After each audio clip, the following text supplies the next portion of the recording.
Hey, it's Tobey here from JazzMentl.com. This video is an excerpt from a recent live stream presentation that I did just this past Saturday.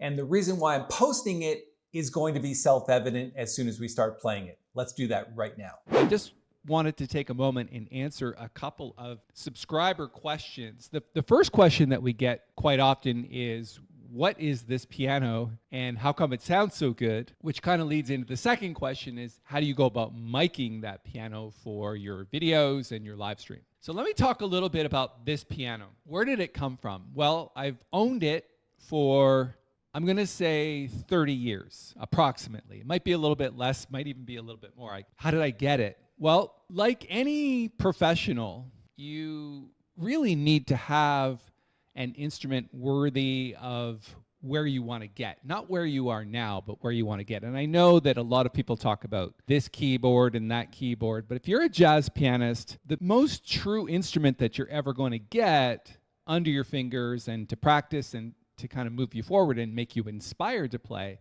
is a grand piano. Now, there are many different types of grand pianos, and when I was on the lookout for one, and I spent about a year, maybe a little bit more, looking for an instrument. I kept my ear to the ground. I kept going to music stores because, you know, a nice piano, you're looking at $50, $60, $70, or $1,000 or more. What happened was one day I was visiting my father, who lives in a place called Burford, and that's near Brantford. And I decided, because I knew that they used a piano tuner, his name was Wayne Howard. They had a little piano shop on King George Road in Brantford. And I just stopped by there one afternoon. I went into the store with my wife, and they sell new Samics. It's an okay instrument. It's definitely mass-produced and manufactured. And I was looking for more of a higher-end situation, and I just asked him, do you have anything like that? Do you have better grand pianos that are here at the store? And he said, well, no, I don't. And I said, well, if you hear of anything or somebody's trying to sell one, just let me know. And he said, you know, there is a guy, he is a pretty good piano player, and he was in the store a while ago, and he said he might be thinking of getting rid of his grand piano. And I said, is it a nice instrument? And he said, yeah, I tune it, so it's beautiful. I'm like, what is it? He told me. And then I said, well, do you happen to have his phone number and name? He said his name is Bruce Wilson, and here is the phone number. Give him a call. He's interested in selling. The next day, my wife and I picked up the phone and called, and they said, well, I wasn't really thinking of selling. Come over anyway and have a look and see what you think, and we'll have a glass of wine. So my wife and I picked up a bottle of wine, and we went to Bruce and Sheila Wilson's house, knocked on the door. Very nice couple, just really lovely people. They invited us in, and in this quite small living room, it was, I think it was like a split level bungalow or something like that, from what I remember. This piano was in a room that was far too small for it. In fact, the keys were right up against there was a sliding door going out onto the deck, and that's where the piano was. It was like literally crunched in between this sliding door, and the room wasn't very large. So the piano was very boomy, and it didn't have a carpet in the room and whatever, and it wasn't particularly tuned well. But Bruce said, hey, do you want to sit down and play? So we opened a bottle of wine, and they all went out onto the deck. It was a nice summer day, and they chatted, and I just played the piano. And I think the first thing that I played on it was probably something that I had been working on at that time, but I seem to remember it was Chicorea's Armando's Rumba.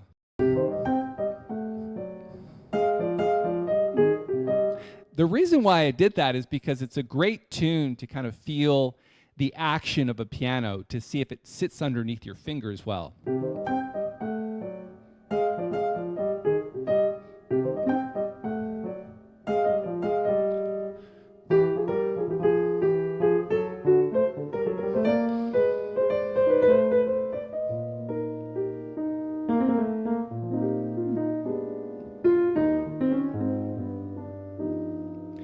And it goes on.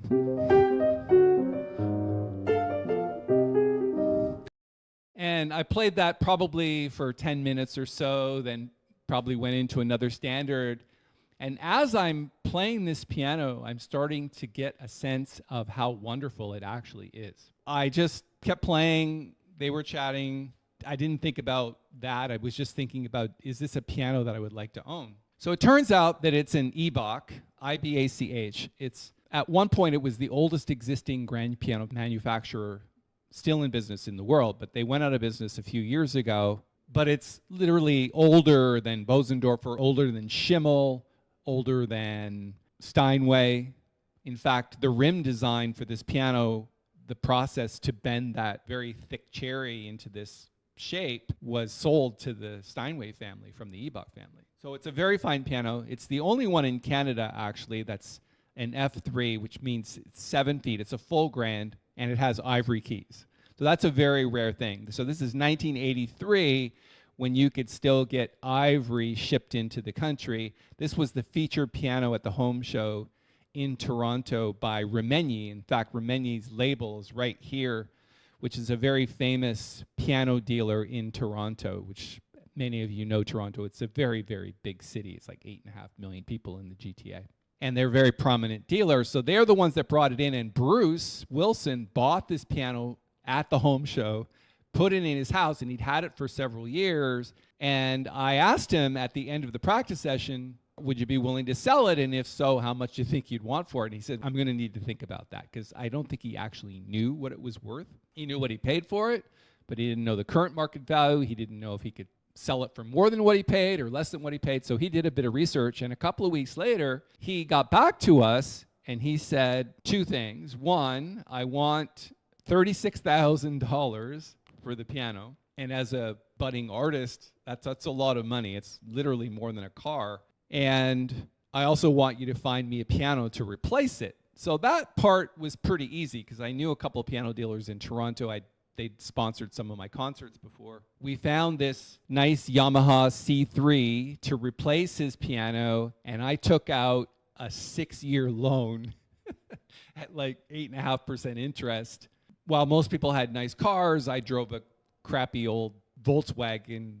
But my piano was inspiring. And once it was in my place in Toronto, once it was tuned properly, and I keep tuning it regularly myself now, it just is such a wonderful instrument. And so I'm just going to quickly interrupt the live stream recording at this point to answer another subscriber question, which came to us from Charles. He says, Paul, you didn't really explain what's so great about this piano. Let me talk about that now. Essentially, for me, there's a few things. Number one, action. It plays medium to light action, which means that the notes go down fairly easy. And that's really helpful for me, especially when you're playing fast lines. Now, the notes need to bounce back, but if it gets too heavy, it's harder on the fingers to kind of play fast lines. So that's number one. The action is really good for me. Number two, because you're mostly playing in this area,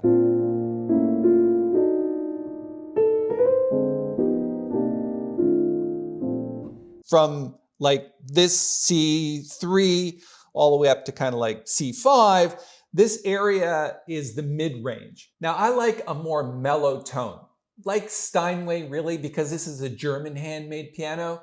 It's a lot like Steinway. It's a little brighter, I would say, but the Renner action, which is basically the keys all the way through to the hammers, is set up for me as well. So the hammers are basically softened a bit by jamming a really sharp pick into the hammers a little bit at a time. So that's really nice when you're playing a Bill Evans style on things like Emily.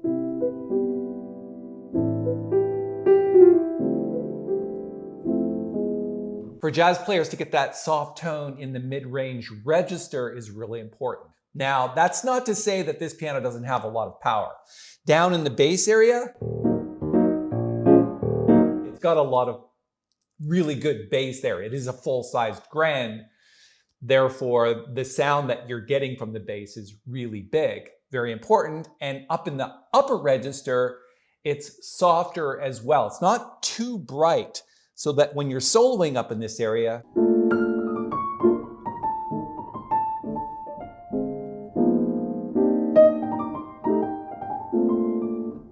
it's not overly bright and I like that too. Now, in terms of sound, yes, you get a big sound, especially when you're sitting here. It may not come across exactly the same over a recording, obviously, but for me, having it completely in tune most of the time is really important. So I tune it myself, I spot tune the unisons, because if you're recording a piano that's out of tune, it just sounds horrible no matter how well you actually record it.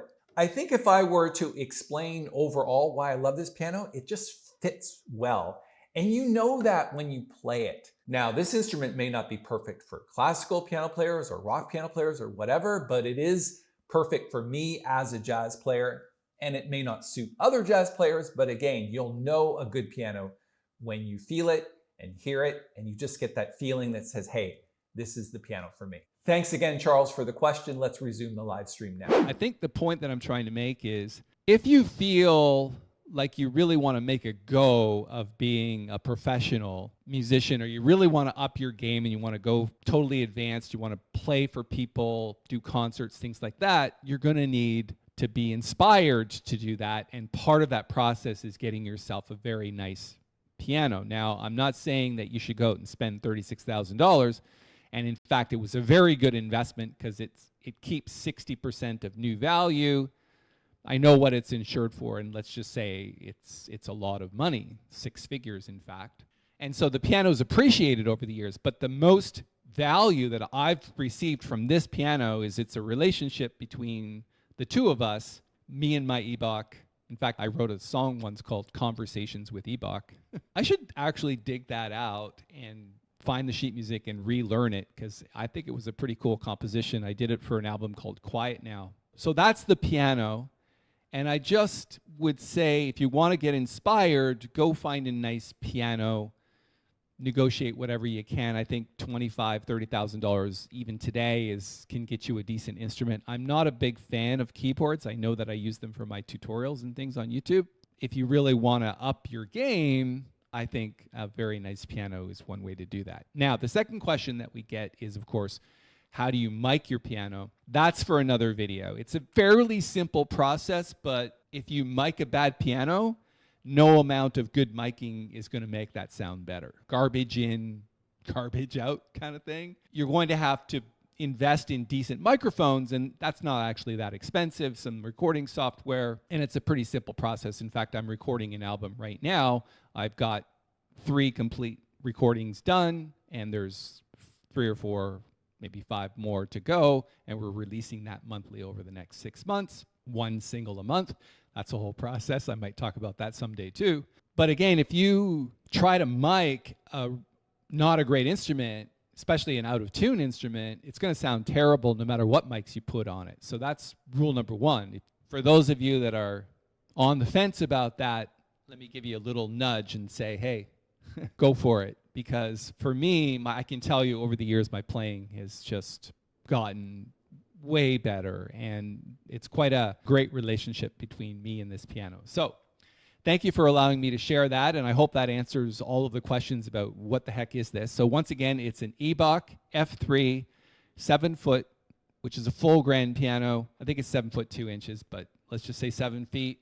And then ivory keys on top of that, which has a very different feel than plastic keys. Plastic keys, they get sweat on them. The ivory, actually, your fingers stick to it.